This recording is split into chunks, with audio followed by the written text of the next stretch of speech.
session will be recorded, if you agree. You will be able to ask questions in the chat. You know this system now.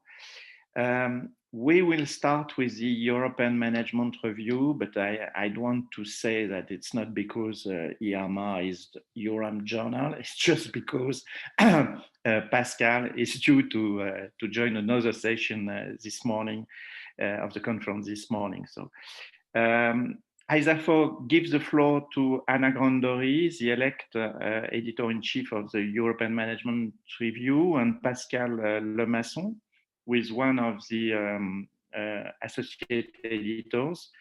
Maybe Michael Morley, another associate editor, is also in the room. I don't know. And tomorrow at the General Assembly of EURAM, we will make an announcement concerning the European Management Review. So Anna and Pascal, you have the floor for 10 minutes. I can briefly begin, and Anna will explain the future. I can only testify on my experience as an associate editor. I won't present the journal. You can see the future of the journal with Anna. Maybe one thing that is that I would like to underline. I have a first experience as a guest editor in EMR, which is always interesting.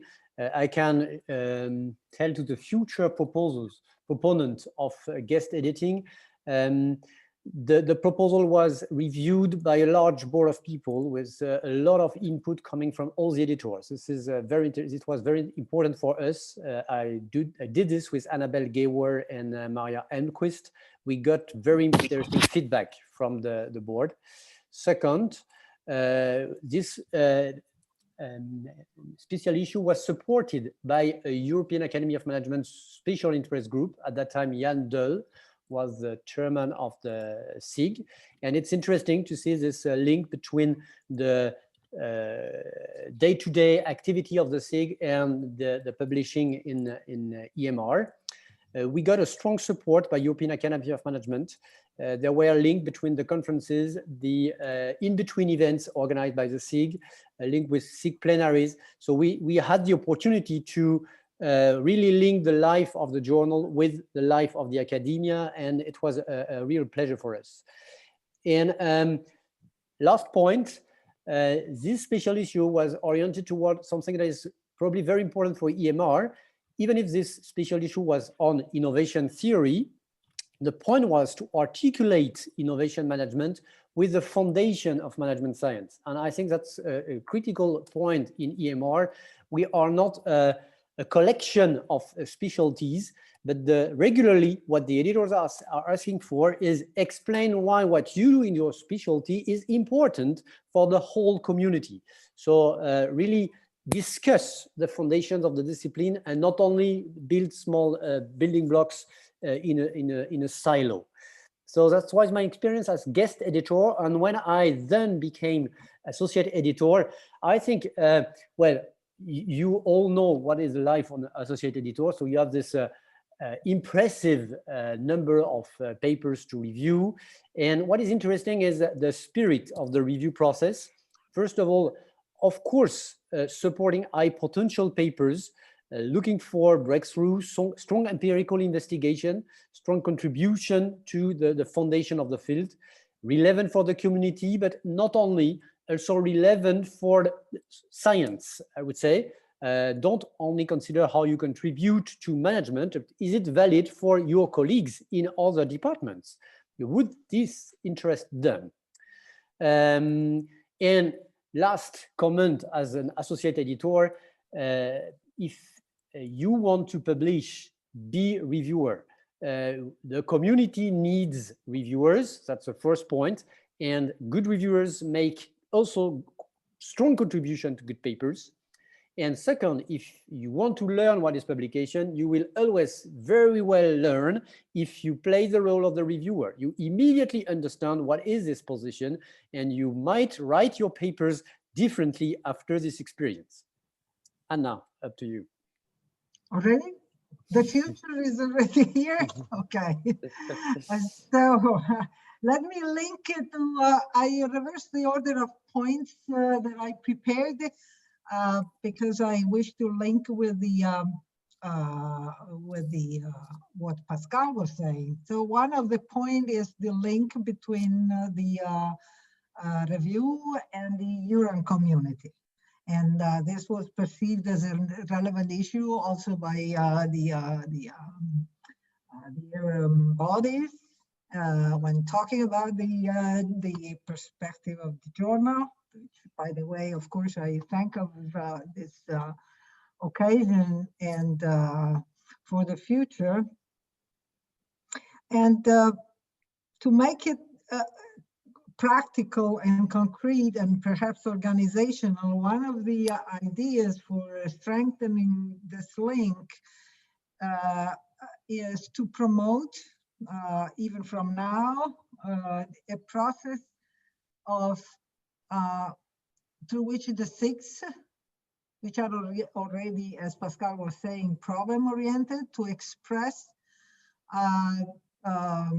some possible associate editors. So nominate. So I will start the process of nomination and expression of champions of the six that could work in the future as associate editor for so representing the debate and attracting contribution from the six.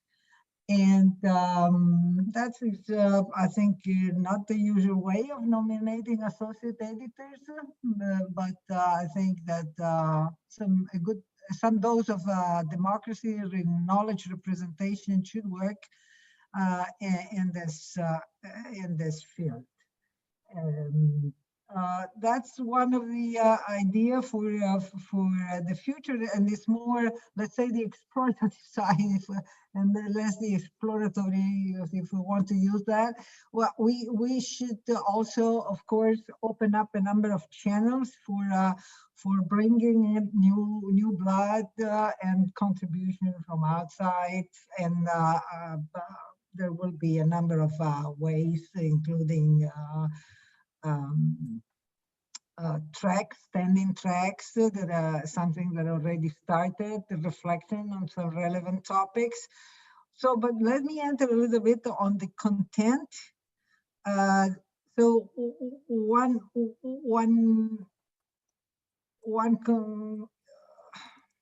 commitment and endeavor I will engage in even within this year, that I am not, I'm just elected, but not working as an editor, because that started in February 22nd, is to organize and launch a special issue rooted, that is both exploratory and rooted in the current debate within in particular in Innovation 6 at the start. We had this morning a symposium on renewing the management and decision-making side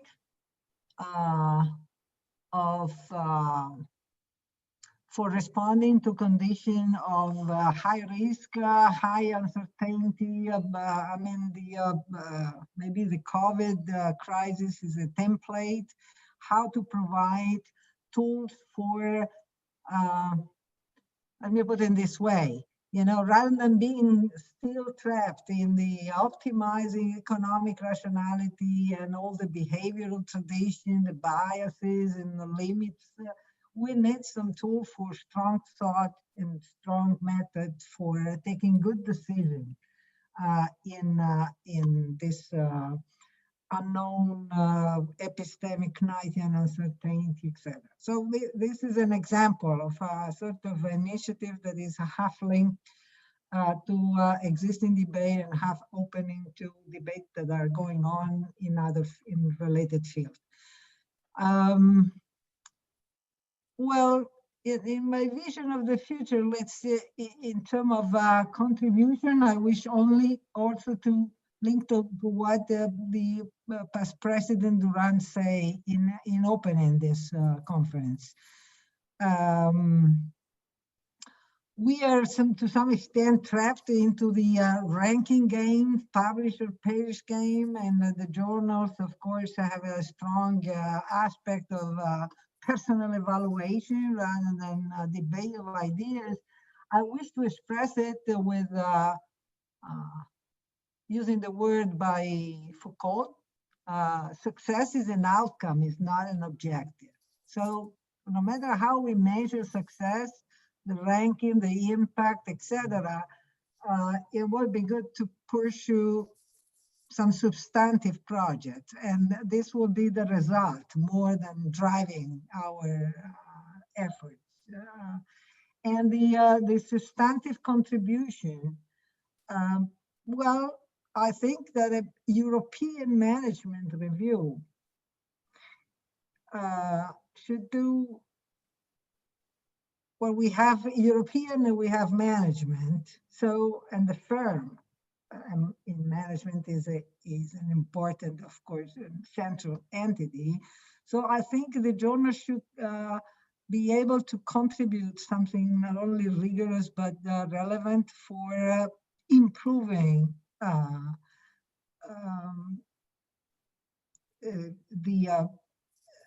the state of affair, for giving a contribution on those terrain. One is the nature of the future firm, how it can evolve, and Europe have a lot to say in this respect. We have all the tradition of civil law that is typically not represented in the theory of the firm. And the other side is contribute to Europe itself. I mean, we are a European review, but not in the sense that it's an outlet for European scholars to publish, but it might be something more. The question will be what the management scholarship has to contribute to the building, to the construction, the fortification of Europe itself. So I think this point might be in the vision of what the journal can do in the future. Thank you. Thank you very much to both of you. Sherry, I'll turn it over to you to present the Academy of Management review. Okay, thank you. Let me go ahead and try to share my screen. Let's see. Okay. Can everyone see that? Yeah. Okay. First of all, thank you for having me. I'm glad to be here, even though it's quite early in the morning for us, but I'm thrilled to be here. Welcome to the Academy of Management Review. I'd just like to briefly tell you a little bit about AMR. This is for the 2023 term. This is our editorial team, the editor-in-chief. We have two people at Academy of Management who help us with things. And then Ruth Aguilera, John Amos, let's see, Shelley Brixton, Jonathan Bundy, Joanna Campbell, Don Conlon, Greg Fisher, Patrick Hawk, Marilla Hernandez, Rich McAdock, Kyle Meyer, Shad Morris, and Abby Shipp. And I'm sure that you recognize some of the names on there. They're excellent scholars. They've published in AMR, and they're very developmental in terms of their reviews. Whether or not the paper is accepted or rejected, I think they have a very compassionate heart with the goal of increasing everyone's understanding of what it takes to publish in AMR. So one of the confusing things about our journal, for those of you who aren't too familiar with it, is that even though the word review is in our title, we actually don't publish reviews. We publish conceptual papers where we develop new theoretical insights to advance our understanding of management and organizations. The goal is really focused on publishing things that are novel, insightful, and kind of push the boundaries of our understanding of management and the role that organizations play in society. So it's not just a review of what's been done, it's actually forward thinking in terms of trying to push our understanding of where we're going. The vision of my editorial team is this very intentional inclusion of diverse voices and global perspectives. We think now more than ever, it's really important that we hear the different perspectives and how people think about issues of management and organizations from around the world and coming from different viewpoints. As part of that, we view that the entire process of submitting, reviewing, engaging with AMR should be a developmental experience. And I think this is not far off from what many other journals are doing as well. But we just think that it's important to mention it and include it. So some basic facts and stats. We've been around since 1976. We have a large circulation. We get approximately 500 yearly submissions. We're right on track this year to meet that. Our acceptance rate is between 6 and 8%, and we have impact factors, depending on how you measure it, between 8 and 12. We publish quarterly, but again, like many journals, we have the online access. So if your paper gets accepted early, others are able to see that it will be coming out. We have a double-blind peer-reviewed process, and all manuscripts have 3 reviewers. Our team has a goal of having a decision made from 60 days from first being submitted. Of course, we aren't always able to meet that goal, but there are times we actually come in under that. But we do strive to turn it around in a timely fashion. And here's our rankings in management and business. I'd like to talk a little about inclusion and engagement. So we really want people to be a part of AMR by reading, educating themselves, reviewing, and submitting. What do we mean by that? First, we really encourage people read the journal, stay up to date with what's been accepted, recently accepted and published. From the AMR website, you can find a list of our newly accepted articles. And also the AOM journal's email alerts will give you that information. Go back and read past theory articles, such as those in your topic areas, or highly cited articles that are outside of your topic areas, and articles that provide different types of theoretical contributions. And especially if you're thinking about wanting to publish in AMR, it's really helpful to go and get a sense of what are the different ways to make a theoretical or conceptual contribution, because there are a number of different ways. Educate yourself on theory building and writing. Well, what are those different ways? Well, from the editor's articles, from both past and current, there are a number of articles that talk about the different ways to publish in AMR and what different types of conceptual contributions look like. We also offer a number of professional development activities. We have theory writing workshops, such as those at AOM, and we also have done a couple of virtual ones and will continue to do that. Some more in-depth ones where we really get people to focus or walk them through some areas of idea development and drafting out a full paper.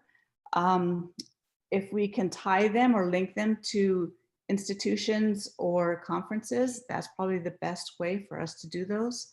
Please let us know if you're interested in hosting one or trying to put one together, because we'll be glad to work with you on that. Review for the journal. I think Pascal mentioned it earlier, that if you review, you learn better how to write, because you learn what works and what doesn't work when you're engaged in the process. So be an excellent reviewer. By that, we mean developmental, thorough, and timely. I'd also like to introduce our Bridge Reviewer program. And if you're interested, please see the AMR website under Reviewer Resources. This is for scholars who are not currently in the reviewer pool, but they would like to be. You can request to be a Bridge Reviewer. There's some kind of homework, some readings that we ask you to do ahead of time. You'll be invited to review an article, and you see all the reviews and decision letters from the associate editor. Your review is not sent to the authors, but insightful comments may be used by the associate editor. And then there's some time for reflection and feedback on the review that you wrote. So we're very excited about this program. It's been very successful so far. We currently have about 250 people who have signed up to be Bridge Reviewers. And I think since October, when we initiated it, which is just a couple months ago, we've had 5 people complete it. And finally, submit to the journal. We love to see your submissions. you know, take the time to develop a paper. Don't just say, oh, you know, I wrote a paper for class, let me go ahead and submit it. Please make sure that it fits with what AMR is looking for, and all of the things I mentioned earlier will help you in terms of determining that. So take the time and effort to develop the best possible paper, but we also really do want to hear those bold ideas and see them in a well-crafted way. So to end, we want our authors to craft novel, groundbreaking theoretical papers to push the boundaries of the field and of our thinking. I think this time of COVID and complete disruption in everything gives us lots of opportunity to really think differently and boldly. And maybe this is I hope that we'll see many papers that start to incorporate this new perspective. Create bold, big papers and that build off of these streams of research and may help promote different streams of research, and change our conversations about organizations. We need your diverse voices to do that. Thank you very much for allowing me to speak today on behalf of Academy of Management Review. Thank you very much, Sherry. We welcome Renate,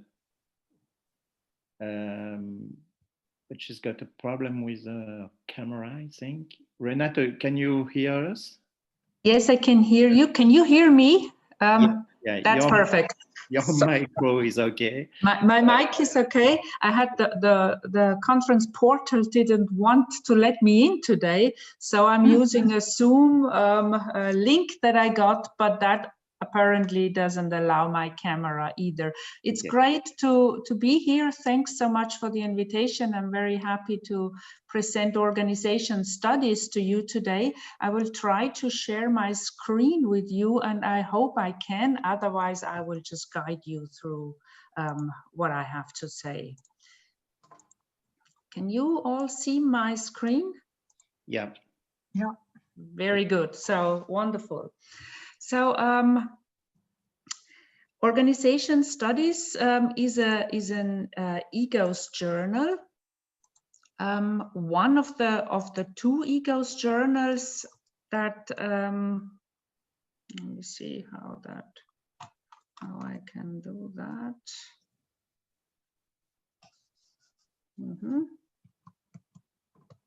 That seems to be not working today either.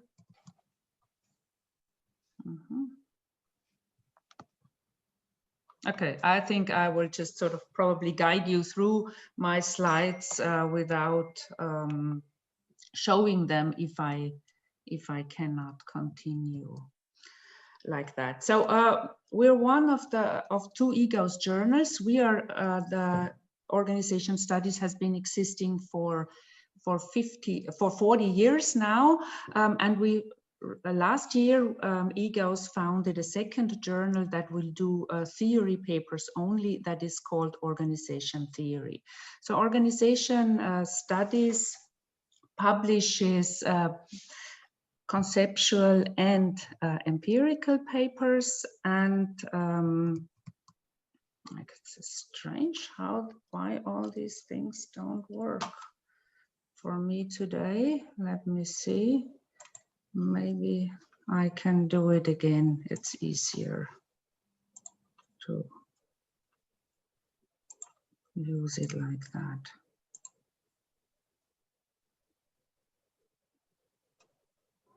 No. Well, anyway, I will talk and not share my screen. Try to share my screen.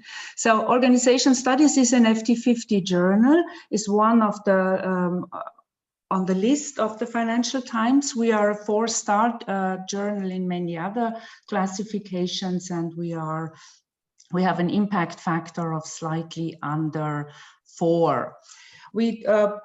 Our kind of mandate is to work with papers on organizations, organizing and the organized, as our title says, and we are always looking for papers that look at organizations in their societal context. So that's an important part for organization studies. The editorial team, I'm one of two editors-in-chief. The second one is Daniel Hjort from CBS, and we have a wonderful editorial office with Sofia Zagaraki, and who has ever kind of worked with organization studies or organization theory kind of appreciates what she does for us, and she's sort of really the heart and soul of the journal. Our editorial structure is we work with 30 senior editors, and the idea is that all papers go over the desk of either Daniel or myself. So we look at all papers, and then we try to find the best senior editor for each paper that we have on the table, and that we decide to kind of have somebody look at apart from us. So we have a great team. It's about 30, as I said, and so we have experts for all the areas of papers that we publish in. Our mandate, and as Sherry was saying, I mean, we encourage novelty. So what we want is new insights. We're not so much into kind of papers that find a gap somewhere in the literature, or squeeze in some whatever conceptual novelty just for the sake of having something novel. But our main idea is that we want to sort of see from the papers, what are the insights that you generate? What is the kind of things that authors, other authors and the readers of your paper can learn from you by reading your insights? So for us, it's more the idea of getting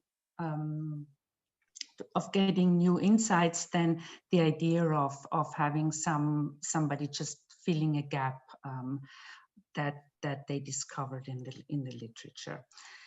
We have a great editorial review team as well, and as Sherry was saying, please do sign up as reviewers for us, because that's very important. I mean, the reviewers that we work with, they provide the core expertise to the papers and the core feedback to the authors. Org Studies has always been very proud of doing developmental reviews. So even for the papers that we have to desk reject because they do not fit or because they are not advanced enough, at this point in time, we try to provide the authors with helpful feedback on how they could go ahead and how they could develop their papers. To give you a few figures about organization studies, we get about 900 submissions a year. Our desk reject rate at this point is between 62 and 65. So we do desk reject quite a bit. But then, like when you're within the review system, then of course the reject rate is not as high anymore after that. But the desk rejects we try to do very quickly, so between 1 and 3 weeks. That means that the authors then have their papers back again fairly quickly and can go on and decide what to do with it. We accept about 6 to 8% of all the papers that we receive. I think in that respect we're quite similar to AMR. Our papers get 3 reviewers. Most of them do that. Of course, sometimes one of the reviewers cannot deliver. And we try to have 1 ERB member on each paper. We publish 12 issues a year with 5 to 7 papers, and we have 2 or 3 special issues per year. Maybe I say a few words about the types of manuscripts that we publish. We publish what we call the normal research articles. They can be either completely conceptual, so no empirical data or data only to illustrate a conceptual development. And we also have empirical papers, so we're not a purely theory journal like the like AMR or EMR here are. We are an empirical journal as well, and we publish qualitative and quantitative papers. A second genre that we have is methodological articles. So that can either be like methodological in the sense of philosophy of science articles, or it can be method papers when people introduce new methods or discuss their usefulness. We do not publish review papers. We have a section that is called Perspectives, that is a virtual special issue, and an introductory chapter to a virtual special issue. So virtual special issue means that these are papers that have been published in organization studies previously, and they are brought together and kind of introduced with this perspectives piece. But the perspectives piece is also expected to kind of outline the novelty and the new research agenda that sort of this particular area of research would demand. And we have an essay section, and that is called X and Organization Studies. And in that essay section, the X should stand for something that is infrequent, unthought, perhaps marginalized, and should be brought into organization research, and the authors in this essay would claim that this kind of can revitalize organization studies in very important ways. So these are the four types of manuscripts that we publish. If you're interested in writing a perspectives piece or an X and OS, we encourage you to contact Daniel or me to discuss your idea, so that we have a kind of understanding of what you're trying to write before you actually start to writing it and doing it. We have a number of special issues, as I said, 2 to 3 every year. We have upcoming calls for special issues on social diversity and precarious organizations, another one for philosophy and organization studies, a third one for collective action in crisis, and that's probably one that also speaks to the topic of pandemics and all the developments that we see unfolding right now. And another one coming out on rediscovering and theorizing craft in organization studies. Again, if any one of you is interested in being a guest editor for a special issue, we have some information on what we expect special issues to do, what we expect of the diversity in terms of the team of guest editors, etc., up on our website. But you are more than welcome to contact us, and we discuss your ideas and let you know sort of what we have. 2 dates per year when proposals can be made. We have a paper development workshop every year at EGOS, where we work with organization theory, so the second EGOS journals, and where we have discussed papers at roundtables. We are present at several other PDWs in Eastern Europe, in other parts of the world. We had one in Sydney in February, so that was the kind of last travels that I did, at least. In 2020, we had one planned in St. Petersburg that we had to cancel due to the restrictions. Then we do a lot of paper development workshops together with the OMT division of the Academy of Management. So that is kind of one of the other big divisions there that we collaborate with on these things. We have a summer workshop every year in May. Last May it was virtual. We canceled 2021, but we will be on again in 2022. So sorry again for the troubles with the technology today. I hope that I could introduce organization studies nonetheless, although you could not see me nor my slides, but you probably know the journal, and I'm happy to answer all questions. Thank you very much, Renate. So we changed the speaking order a little bit because we were not sure if Renate would be able to be heard.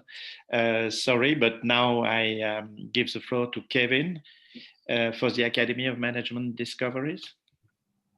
Thank you. Let me go ahead and share my screen here.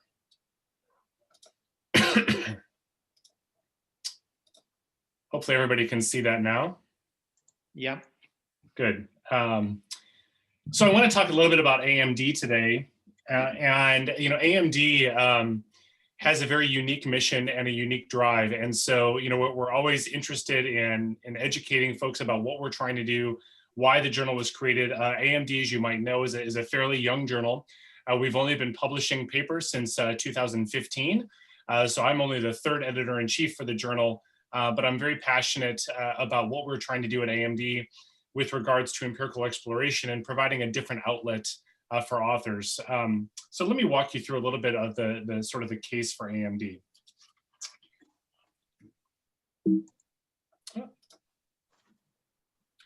So we like to talk about theory a lot, right, in management research. And I like to think of this, theory is both, it's necessary, but it also can be a fetish. Well, why is it necessary?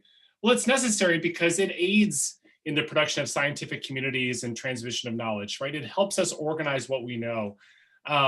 Theory, helps us legitimize our field. So, people might ask me, are you an identity researcher? So it gives me a sense of who I am, what I study. It helps us know who to talk to and so forth. And not surprisingly, as we've heard today from the other editors, we have whole journals that are dedicated to just producing theory. And I do this as well, right? Like we're all very interested in this. So we definitely need theory, but it can be a fetish, right? So we might talk to each other, but nobody else. Theory can inhibit the reporting of rich detail. So some of the features of our context and our phenomenon get lost in our efforts to situate our work in a certain theory or a theoretical conversation. And as been written about, again and again, this encourages harking, right? So harking, if you're not familiar, is hypothesizing after the results are known. Because we are so devoted to theory, when we have interesting findings, we have this incentive to try to reverse engineer a set of hypotheses to situate those hypotheses into a theory or into a theoretical framework. And we know that's not, that's not good science. A lot of people have written about this, sort of this push for more phenomenon and phenomenon-driven research to avoid some of these problems, with terms like abductive reasoning and pragmatism, the theory being too much of a good thing, looking for discoveries, problematizing our research, focusing on poorly understood phenomenon, and engaging in research at sort of the pre-theory stage, right? So these are all well-known scholars publishing in various places. But if you take sort of the compendium of this, sorry, the last one was openness and research. You take all these terms together, and this is really the case for AMD, right? Which we call the Journal for Empirical Exploration. And what we want our authors to be doing, and where we're encouraging submissions, are folks that have interesting findings, that have these discoveries, that have insight into poorly understood phenomenon and don't know what to do with it, right? There isn't a strong theoretical frame. There isn't a strong justification. You want to talk more honestly about what you found, people that are mining their data. All of these things are absolutely fine and welcome at AMD, and this is what we're trying to encourage. This is up on our website. You can go look at this, but what I want to highlight here is that this is not a hypothesis-driven journal, right? This is a journal for empirical exploration of data that is describing or investigating compelling phenomenon. We're not looking for deductive theorizing. If there's deductive theorizing, it means there's already enough existing theory in order to make your hypotheses. That doesn't mean we're not interested in explanations. We are. But those explanations and the theory around those explanations comes at the end of our papers, not at the beginning, right? So we're not looking for you to hypothesize, hey, here's what I found. Even if those hypotheses aren't particularly well developed, we want those sort of justifications at the end of the paper. We want to put that phenomenon first. We like to say at AMD that there's no theoretical contortionism needed. Right? You don't need to go looking for a theory or a framework. And we hear this from authors all the time. Well, I sent my paper to an empirical journal and they said I picked the wrong theory, or I need a better theory. You don't need to do that at AMD, right? You can actually present the phenomenon and the findings as they are in context, in the situation. You just need to justify why it's not well explained, why it's not well understood, and then present your methods in order to justify those empirical discoveries. We say our articles are phenomenon forward rather than theory forward. Right? This means that AMD papers look quite different than articles sent to other empirical journals. The goal of the front end of the AMD paper should be to demonstrate novelty or interestingness of the phenomenon and why current theory fails to explain that. So one of the big pitfalls that authors that want to submit to AMD have is they take a paper that maybe was rejected at another journal and they turn around and they send it right to AMD. Well, that may not work, especially if your article has sort of a traditional front end where you have this sort of long discussion or a review of a current theory, like this paper is about power, this paper is about institutional theory, whatever it is. We want our papers to be about phenomenon. If you've ever looked at an AMD paper, and we've published about 100 so far, every empirical paper comes with an animated whiteboard that's about 90 seconds long. Those animated whiteboards describe the discoveries, the empirical discoveries that came from those papers. That's why we think that the one reason that makes the journal and our findings so compelling is that we can put those findings into these 90-second bites that are easily accessible by managers, by academics, by MBA students. That's who I give the animated whiteboards to, and so forth. If you don't have that sort of that empirical discovery, AMD may not be the perfect fit for you, right? Similarly, those animated whiteboards are not about the theory. It's not about, well, academics were sitting around and they realized we didn't know everything about identity, so this is what they sought out to do. No, that's not what we do, right? We're really focused on the phenomenon, and that should be very clear from the beginning of the paper.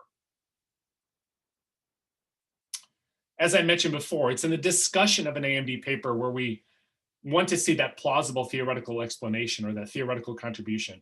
We want AMD papers to provoke down the road theorizing, right? We want the papers to be cited. And in fact, our papers are well cited. At least our initial data suggests so. Our design and methods are very similar to other empirical journals at the Academy. We have, if you look at the papers that have been published, if you look at our editorial review board, they are the top scholars in the field. But we do welcome everything, any methodologies, replications, meta-analyses. And if you have questions about those different methodologies, again, please let us know, or go look at the website. We have a whole section in the FAQ on this.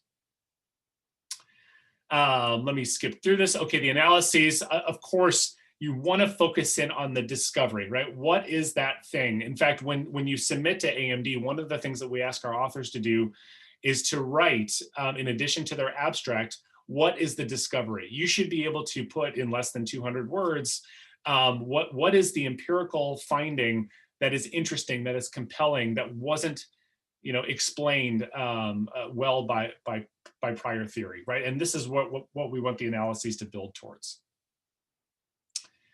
Again, in that discussion, is this going to lead to down the road theorizing? This is what we're looking for. Okay, a couple other things I want to mention that we're working on at AMD. First is discoveries in brief. This is one of our types of submissions. And with discoveries in brief, we're really trying to address the problem of engaging writing in our field. We simply don't have a lot of this. So, with DIB, we have certain goals. One is to empower authors to craft their manuscripts in non-traditional ways that make for these tight, engaging narratives. They can relax the use of traditional headings, use appendices, and we want these in fewer than 20 pages, fewer than 20 references. The goal here, it really is creativity. right? We want to create these pieces that are hard to put down. And we don't see a lot of that in academic writing, right? So if you're interested in writing in a more creative and engaging way, Discoveries in Brief might be a good fit for you. We also have a little bit more streamlined review process for DIB, for Discoveries in Brief, with a special set of reviewers that are also passionate about creative writing.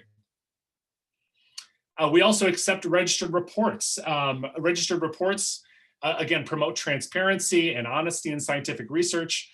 So when you submit a registered report, you're submitting everything up until the findings of a paper, right? So you submit the front end, you talk about the phenomenon, you talk about your research questions, you talk about your proposed methodology, you talk about the data, and then you stop. This is actually very beneficial, especially when either a finding or a non-finding would be particularly compelling or challenging to the field. This is also brand new for us. And if you have questions about that or interested in submitting a registered report, please do let me know. This is actually, can be very great for authors, especially when gathering data, would be very time intensive. And I'm just finishing up here. If you've looked at AMD, I mentioned the animated whiteboards. We do authors' voices. We do practitioner commentaries. We use a reviewer template at AMD, so please do review that if you're sending it to AMD. And I'll close with this, like, why should I publish in AMD?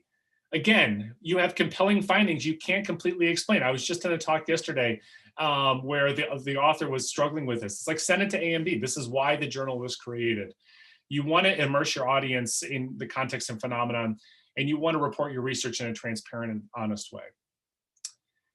We do have a virtual AMD paper development workshop in March 2021. If, as others have mentioned, if you're interested in hosting a workshop or talk, please do let me know. Hopefully once we're all traveling again, we will be engaging with that. We have 3 of our associate editors who are in Europe already. And sadly, we had a couple of European events already canceled. But we're hoping to plan more for 2022 and beyond. Thank you very much. Thank you very much, Kevin. And so may I ask Douglas to present the British Journal of Management now? Great, thank you very much. I will share my screen.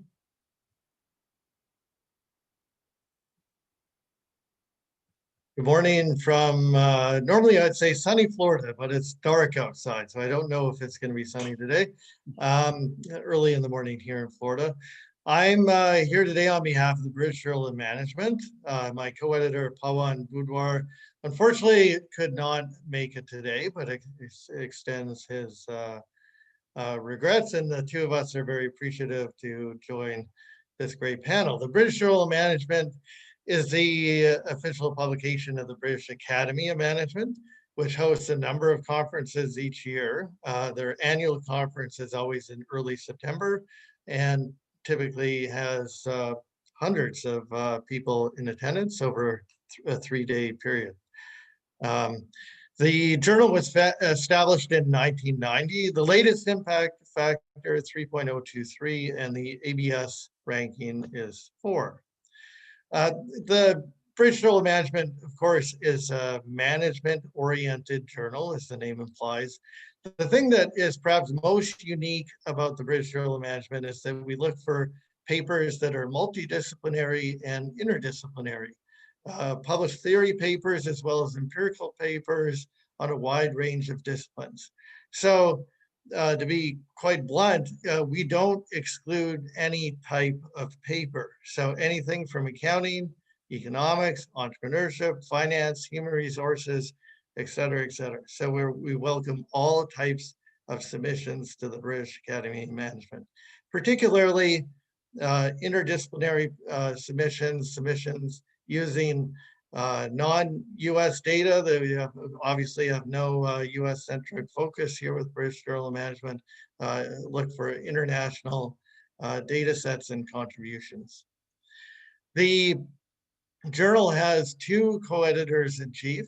We have a deputy editor-in-chief that will be taking over from Pawan starting in January of next year.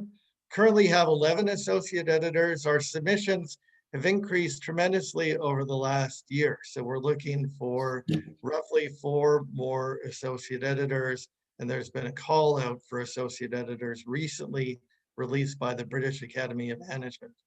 There's a little over 100 editorial board members spanning 26 countries. We publish 4 papers or 4 issues per year, and the journal is subscribed to by a large number of institutions, over 5,600 globally. The downloads approached 500,000 last year. Oops. So there's Pawan, myself, a little bit younger incarnation of myself, and then Shlomo Tarba, who will start in January, replacing Pawan. Shlomo is a great guy from the University of Birmingham, and we're very sad that Pawan will not continue next year. Pawan has been an editor of the journal for the last 6 years, and he is soon to become, or he has just started, I should say, as the Dean of the Business School at Aston University. So becoming a busy guy. We have our current associate editor, Stephen Brammer, Ann Cunliffe, Kevin Daniels, Jeremy Dawson, Heiner Evanchitsky, I'm terrible with names, I'm a Canadian. I apologize with my pronunciation. Mark Gurgen, Sophia Johan, Emanuela Plakoyanki, Martina Sliwa, Payson, and George Freinas, our current associate editors, all of which are really terrific to work with.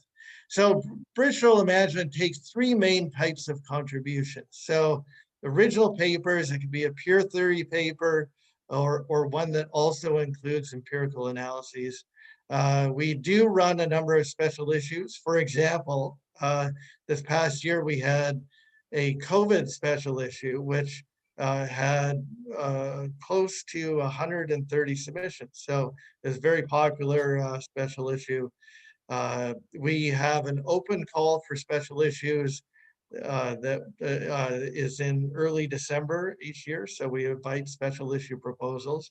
Although if you have interest in developing a special issue proposal, we encourage you to reach out to the editors at any time. Finally, but certainly not least importantly, is we have a methodology corner section where we encourage papers that use innovative methods, developments, and those methods can be empirical in nature, but also methods in qualitative work, amongst other innovative approaches that we certainly encourage. Some of those methodology corner papers are some of our better cited papers. So I'll talk a little bit about each in turn. So our theory papers, novel contributions in any area of management, certainly we do welcome interdisciplinary perspectives. And of course, as with any type of paper, certainly it's important for us that proper acknowledgement to prior work is done. We encourage our authors to look at not just the BJM page, but Google Scholar, for instance, is an excellent way to ensure proper attribution.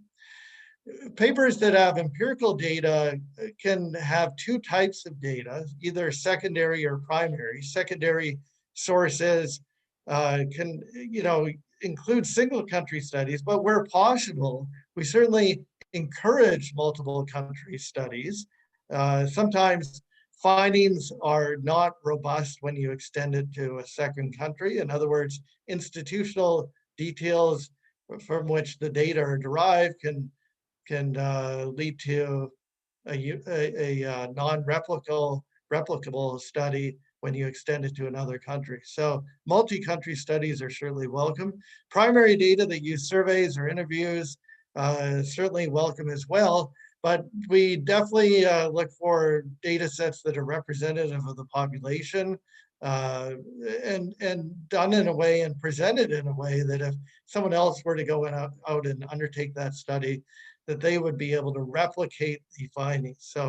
So anything that's done with empirics, it must be described fully so that someone else undertaking it could carry out the same type of study. We encourage authors in their work submitted to BJM to make their tables standalone. So the reader shouldn't have to do the work to refer back to the text to try to figure out what is going on. So a descriptive heading that's short, but importantly, perfectly descriptive of the table should be made available to the reader. Writing up the results, we certainly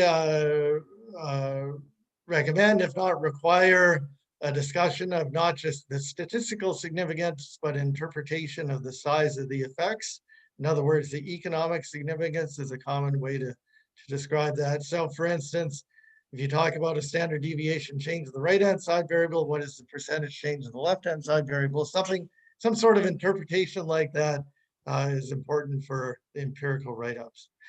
Methodological corner papers must have some sort of new contribution to methods that others can use in their subsequent work. So apply to either a similar or different context. So for example, there we have a well-cited paper on using Tobin's Q in empirical work, using case studies to build theory, as well as visual methods for qualitative network research. So those are some examples of our methodological corner papers. If you submit to BJM, we use Manuscript Central. Last year in 2019, we have 553 submissions. Our submissions as currently are approaching, I believe the latest number is around 800 this year. So a drastic uptick in the recent year. Roughly 10% acceptance rate, although with the growing submissions, that's going down. We do desk reject. So when papers come to the editors-in-chief, if we don't see a proper fit, if something's poorly worded, or if we see improper reference to prior work, so selective citations, we might, for instance, go to Google Scholar ourselves to see if proper work has been attributed to other scholars, proper reference. So before we will pass it on to either ourselves to handle as an editor or to one of the associate editors. So we do have submissions from all around the world, the majority from Europe slightly, although from North America, Asia, etc., all around the world. So authors first submit on Manuscript Central. The managing editor checks to see if the manuscript is properly blinded, everything that needs to be there is there. The editor looks at the paper. If there's going to be a desk rejection, then that happens within 1 to 3 days. If we send it to either ourselves, so certainly one of the editors-in-chief might handle the paper, or they could pass it to one of the associate editors.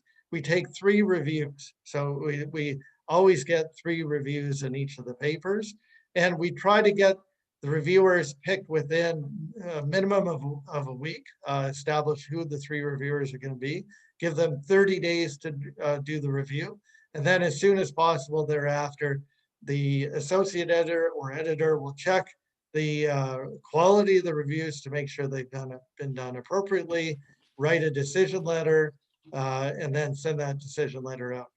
So that process we always aim for to happen within 2 months.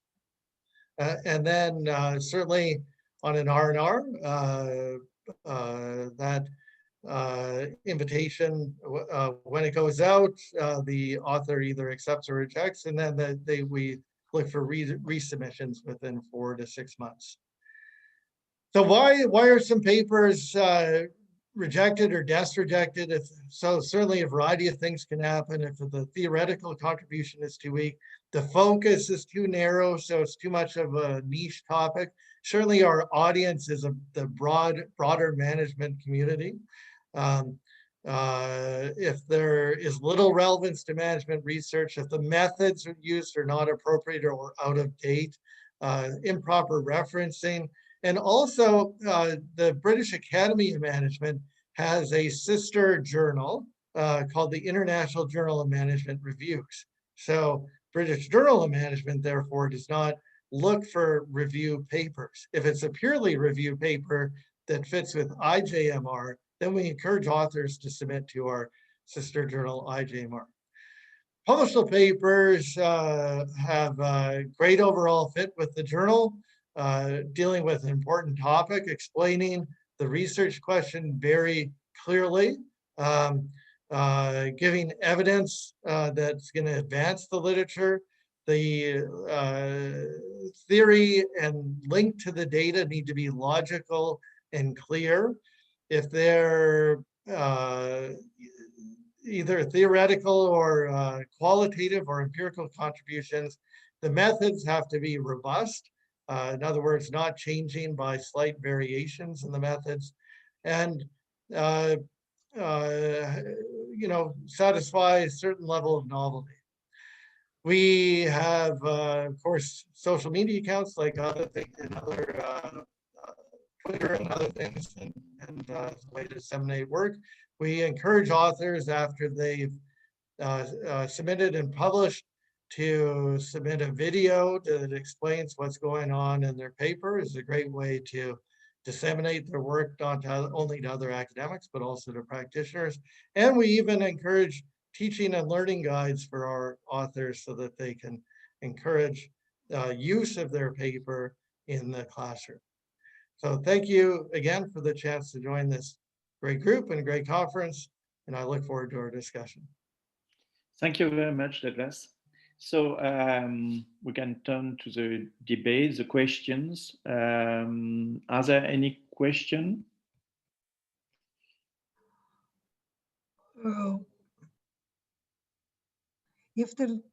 Anna, yeah. If there is not an immediate question, I wish to thank for and build on the on what I heard, because that suggests some further reflection for the future, not just for EMR, but more general.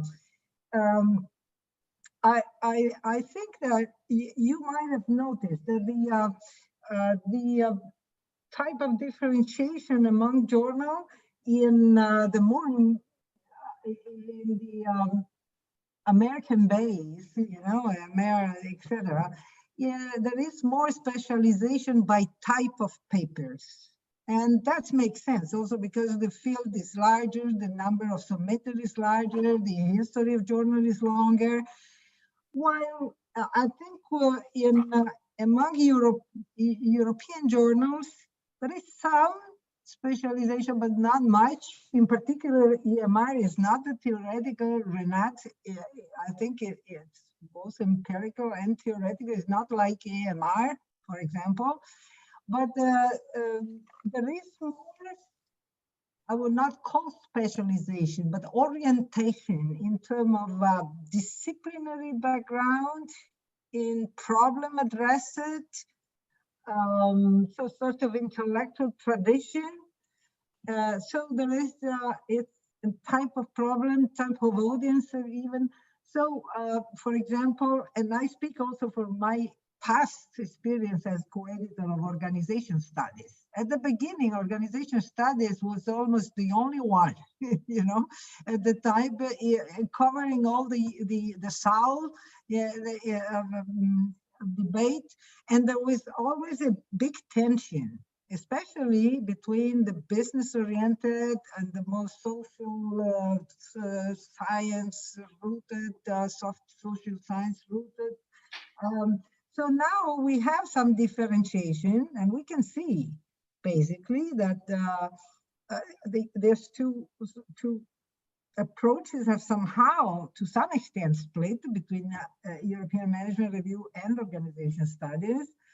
And the British Journal of Management has a broader span of management-related discipline, more accounting, finance, marketing, that are not really present in neither in organization studies, but not even in EMR. That is has a tone in strategy and organization.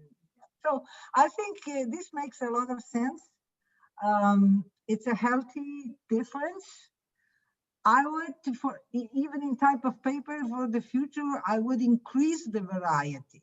So, for example, data-driven like a type of discovery. So it's fine. We cannot afford a specialized journal like in the United States, but and both perspective paper, just theory, just new ideas.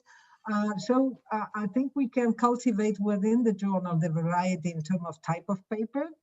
Of course, each journal may have more variety or less variety. For example, Renate would like only Schumpeterian innovation and not Kirchnerian gap filling. I would welcome also Kirchnerian innovation and gap filling, for example. So that's something. So this is the type of paper that I hope will come to Vienna in the I think that has been an interest in stimulated me in mapping. Thank you, Anna. So we've got one question from Moritz. Can you see it? I would be interested in general chances of papers which are exclusively authored by PhD students. Could you please give some insight in that regard? I can take a first stab at that. Yeah, please share. Yeah, we certainly welcome papers by PhD students. My sense is that the ideas are often a little more novel or creative because they haven't been immersed in academia for so long. But oftentimes the writing is not as clear as it needs to be, or might not be as steeped in the literature just because of that experience. So my suggestion would just be hold on to those ideas, but really shop them around with your colleagues and with others to get some friendly feedback before submitting them. But we definitely have had sole authored PhD papers that have been published. Thanks. Okay, my own question was, everyone who is listening to you this morning has presented the paper to EURAM. This paper is published on the website of the conference. Can it be submitted to your journal? Under what conditions? What are the rules regarding self-plagiarism? Maybe I take the first question about the PhD papers and then come back to your question. Papers by PhD students, single-authored papers by PhD students are certainly welcome. So don't hesitate. And my recommendation will be, don't kind of try to find a senior or famous author, co-author for your paper, just because you think you will increase whatever you get a bigger credit to start with. But as Sherry was saying, it may be more difficult to write it up in a way that immediately resonates with the reviewers if it's a PhD student only. So we have several papers published, single authored by PhD students. What you will get is that the senior editor dealing your paper is probably trying to be even more developmental if they see it's a PhD student only, that you will probably get even more feedback and help. We would probably also give you an extra round. So see that you may kind of need a bit more time and do another round of revision. But of course, it is difficult for a PhD student to go on your own. So that's my take on it. And then to the question of the papers that are uploaded on a website, if they are behind a wall, then if your paper is found by the plagiarism software that we run all our papers through, then you would have to take it down clearly, because that will break the blind review process if your paper is found. So if it is behind walls in a way that it cannot be found, then it is okay to leave it up. I'm not 100% sure how EURAM organizes the papers that you upload, but my suspicion would be that the software finds it and then you would have to take it down. So that's my quick answer. Self-plagiarism, we would be careful where that overlap comes from. Maybe if you're using a particular type of method that you're describing and there's an overlap there. I mean, there are only so many ways how you describe how topic modeling works. But if it's more conceptual or core or contribution parts of the paper, then we will be very critical with regard to self-plagiarism as well. Okay, thank you very much. Other answers on this issue of is it possible to submit to AMR a presentation made in EURAM or? It is, but I think there's the same comments that Renate mentioned in terms of the plagiarism software, if it can access it, will flag it. But you know, obviously a conference publication is different than an article publication, and so the main concern is ensuring that there's the blind review process. Okay. Okay. Thank you very much. So, sorry. Just echo a couple of things. So certainly at BGM, we too look for a blind review process. And if there's something that's clearly going to make the paper non-blind, then we ask the authors to fix or remove. But just as a quick comment, because I'm an interdisciplinary person that works in finance, entrepreneurship, international business, and other topics, it's funny how it is so different across disciplines. So for example, in economics and finance, in fact, editors encourage people to have copies of the working paper on public distribution networks. Many of the journals are single blind. And the reason they do that is that good working papers often rack up a large number of citations before they're published. And so some of the public distribution places likewise facilitate a time and date stamping of when the work was done in case there's some sort of dispute later that someone has taken their work and pilfered it, if you will, or replicated it without proper attribution so that they can show where their work was distributed. So there is some big differences that some folks don't like very much when submitting to management journals. So economics and finance folks, for example, find it very puzzling. On the PhD side, definitely we very much encourage PhD submissions at BGM.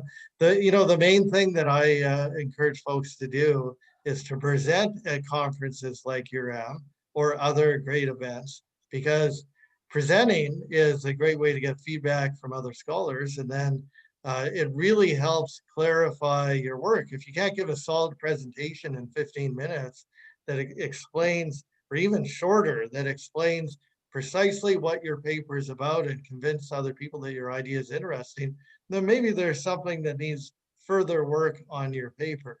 So having conference presentations is really, really, really worthwhile and good to do before you submit. Thank you. Okay, so then we have two questions for Kevin. Kevin, can you have you read the two questions, and can you? Yes, I see them. Yes, so with regard to the machine learning question, absolutely. In fact, I just saw a really interesting machine learning paper, not at AMD, but at another journal about what sort of drives relationship quality. And they looked at thousands of different variables across many different contexts. And it was really fascinating to sort of see how they were using machine learning to sort of dig into some prior research into these very deep data sets. Yes, we are very open to that. Any sort of textual analysis, quantitative analysis that you're exploring your data. Again, we're not interested in prior hypotheses, so machine learning or other data mining techniques are absolutely welcome at AMD. The second question is about examples of phenomenon. Sure, so I'll give you one on the micro side and one a little bit more on the macro side. On the micro side, there's a paper by Kim Ellsbach and Beth Betschke on crying in the workplace. And essentially, they found that you know, especially women were engaging in this crying in the workplace. And they didn't know why, right? That's a phenomenon, right? That's something that's happening in the real world. And they didn't have a strong theoretical reason for this. And you know, I've talked with Kim about this paper, and you can actually hear their authors' voices on this paper as well. And they had gone to different journals, and the journals always would tell them, well, make this a paper about emotion, make this a paper about power, make this a paper about status or relationships or whatever. And they said, no, we actually want this to be a paper about crying, right? This is actually about the experience and the context and the situations and what is happening when this happens. And then they provide those possible explanations towards the end of their paper. So that's one. The other one I'll point you to is the paper by Gail Whiteman, who's at Lancaster University, and William Cooper, who's at Queen's. And this is a paper called Decoupling Rape. This was published back in 2016 in AMD.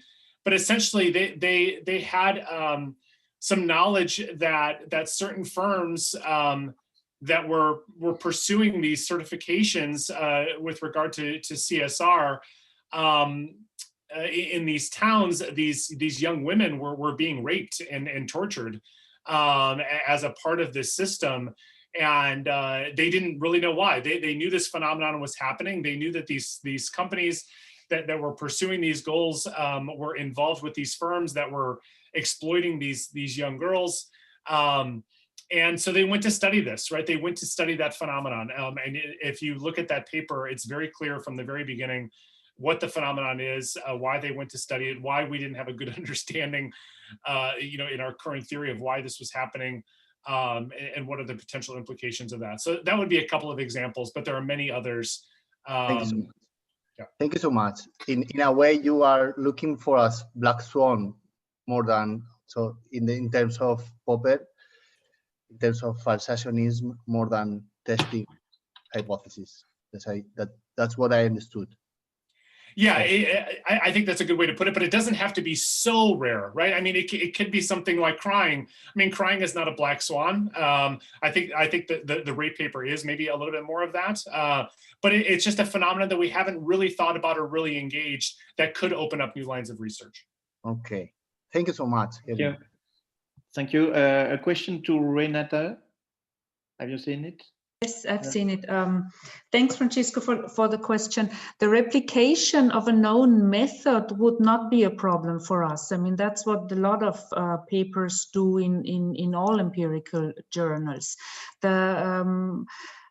The phenomenon is great, that is new, but what we would be looking for is what kind of insights do you also contribute on a conceptual level? So what kind of difference does your study make to what we know about not only the phenomenon, but also the way you theoretically frame it?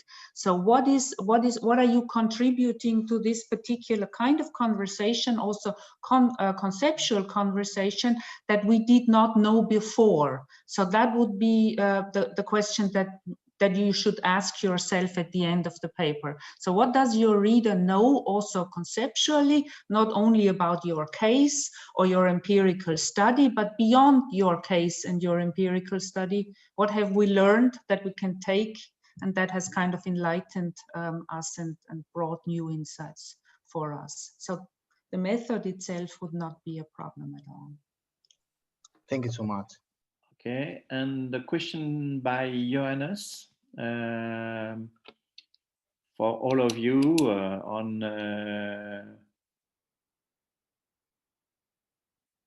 on qualitative research, qualitative studies.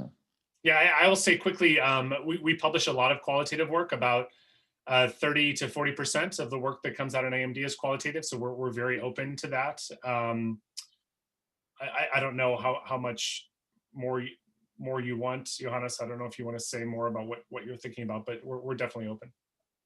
Okay. AMR, Sherry? Sure. Well, it actually doesn't really apply to us because we don't publish qualitative work. So yeah. I'm going to pass on that one. Org Studies, of course, Okay. publishes a lot of qualitative work. So I think that I guess most studies, empirical studies that we publish, use qualitative methods. We also publish quantitative, so it's for us, it's more that we need to emphasize most of the time that we're not purely qualitative, but that also quantitative papers are welcome at Org Studies. Explorative methods is fine, but also kind of more standard qualitative methods is good if you use that. So it doesn't have to be a completely novel qualitative method. Good ethnographies, all sorts of qualitative text analysis, also mixed methods like, I don't know, correspondence maps or topic modeling, or all different types of research where big data and understanding and qualitative interpretations are mixed, are very welcome at Org Studies. Thank you. Anna, you wanted to... Yes, a person asked me and then left privately. What are the approaches to construct a special issue? The procedure, the process. Of course, I don't have any yet. It's something for the future. I just mentioned, so I would be interested in knowing your response. I think you mentioned you have this. No, I stop here. So I have some idea, of course, but given that you have the journal in your hand now, what do you have? Different approaches, transparent procedure for selecting the special issue, for example, for avoiding too close networking or opening special issues for the connected, whatever. We had a process whereby we people submitted proposals, and we had one of the associate editors be part of the guest editorial team because they understood the process, and then we ensured that the rest of the guest editorial team came from a variety of perspectives, micro, macro. So we have special issues that will be coming up on the new normal, on time, and on trust. But we kind of chose those three because they were broad enough to incorporate almost all perspectives of our readers and our audience. From Org Studies perspective, we have 2 points in time per year. That's end of September and end of January when we decide. So there's a deadline, end of this month, for proposals for special issues. We have a document that's called Guidelines for Proposing Special Issues. That's up on our website, where we explain what we expect the special issue to do. So that means we also have one of our senior editors has to be part of the guest editor team, just to sort of know what the standards are in terms of decision letters that we expect, and sort of how Org Studies works as a journal. And then we have certain diversity rules for the rest of the guest editor team. So we want diversity in terms of geography, gender, and senior and junior people involved. We want a list of, we want people to do a kind of market research on the topic that they're proposing. So what kind of other special issues and whatever edited volumes have been out on that topic? Is that a large enough community to draw from? I mean, to run a special issue successfully at Org Studies, you need at least 70 plus submissions. Otherwise, with the kind of high number of reject, you will not make it with 5 or 6 papers in the end. So, but there's a document on the website that everybody can read, and you can also contact us if you have additional questions. But I think it's a fairly transparent kind of process of how to propose a special issue. Thank you, Renate. So we have 4 minutes left.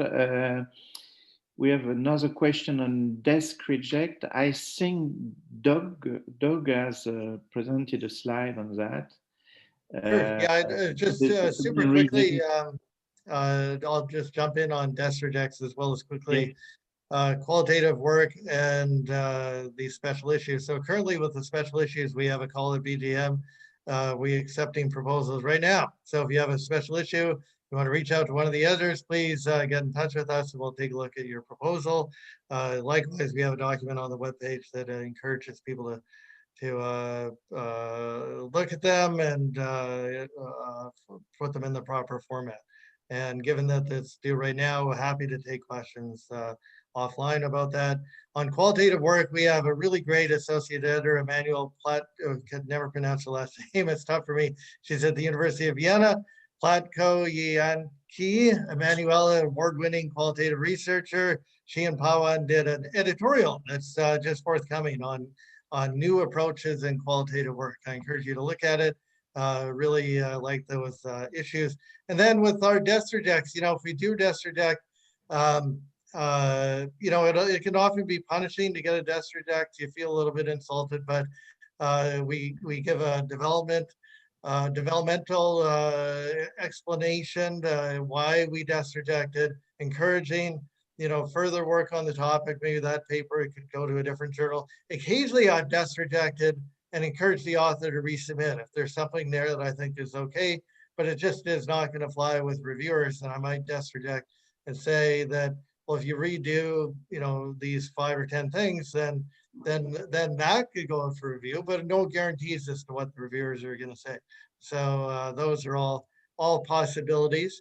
But desk rejects, you keep in mind a quick decision is often way better than going 3 or 4 rounds and then getting rejected. So that's not a very good editor, in my opinion, when that happens. And so you want to have decisive editors that are going to lead one outcome or the other and help you along with your paper, so it's not wasting time somewhere. Do you all agree on that, on the reasons, the main reasons of desk reject decision? Yeah, the only other thing I'll add, because we also do a lot of desk rejects, is you know, it's usually very clear from reading the paper if the author knows what the journal is. You know, have you gone to the website? Do you understand the mission? Have you looked at the reviewer template? Have you looked at our submitting? You know, we have a whole page on how to submit to the journal and how to format your paper and so forth. I mean, we won't desk reject just for grammar. We usually use a separate process for that. But desk rejects are, you don't really understand sort of the mission of the journal, and we're not going to take the reviewer's time. And so it's on me. I write all the desk reject letters, and I'll always provide, you know, feedback like, here's what you're missing. Please go look at our page. And as Doug mentioned, I'm happy to look at things again if those issues are fixed. Okay, so we are at the end of this session. Many thanks to all of you, and especially to our American friends. Have a good day, and so we can close this very interesting session now. Very much. Thank you. Thanks. Have a great day. Thank you for the invitation. Thank you for being here. Johannes, I see your question. I can't write you back, so send me an email. Thank you. Okay, thank you very much.